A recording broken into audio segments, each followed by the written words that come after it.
ইসলামের গল্প সিরিজে আপনাকে স্বাগত। আজ আমরা জানব এক অসাধারণ নবীর কাহিনী। হযরত ইদ্রিস আলাইহিস সালাম সম্পর্কে একজন সত্যবাদী ও উচ্চ মর্যাদার নবী, যিনি কুরআনের স্মরণীয় হয়ে আছেন। সূরা আম্বিয়া উল্লেখ করা হয়েছে, এই কিতাবে ইদ্রিস আলাইহিস সালামের কথা স্মরণ করো, নিশ্চয়ই তিনি ছিলেন সত্যবাদী নবী এবং তাকে উন্নত মর্যাদাবান করেছিলাম। ইদ্রিস আলাইহিস সালাম পরিচয়। ইদ্রিস আলাইহিস সালাম ছিলেন একজন বিখ্যাত নবী। তার নাম এসেছে কোরআনে দুইটি স্থানে, সূরা আম্বিয়া ও সূরা মারিয়ামে। তিনি ছিলেন সত্যবাদী, ধার্মিক ও মানুষের প্রতি দয়ালু। তিনি কার বংশের ছিলেন? কিছু মতে তার নাম ছিল আহনব। অনেক মত অনুযায়ী তিনি ছিলেন হযরত নূহ আলাইহিস সালামের পরবর্তী নবী। তবে এসব তত্ত্বের কোনো ভিত্তি নেই, এসব প্রকৃত জ্ঞান আল্লাহর কাছে।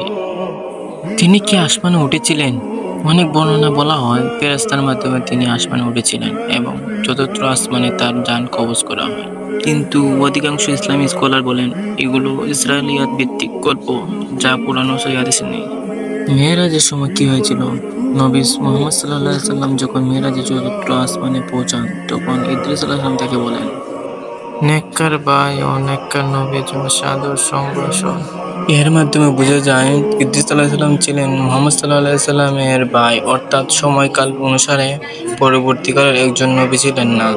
তার উপর ওহী নাযিল হয়েছিল কিনা তা জানতে একটি জয়ীফ হাদিসে উল্লেখ আছে, তার উপর 30টি সহিফা নাযিল হয়েছিল।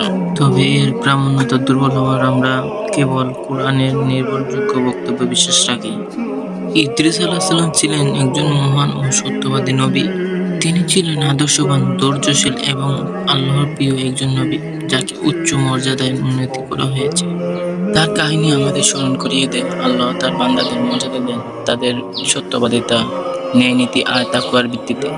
এই ছিল ইদ্রিস আলাইহিস সালামের গল্প। পরবর্তীতে আমরা জানবো আরেকজন মহানবীর কথা। ততদিন পর্যন্ত আল্লাহ হাফেজ। ইসলামের গল্প, ইসলাম জানুন, ইসলাম বুঝুন।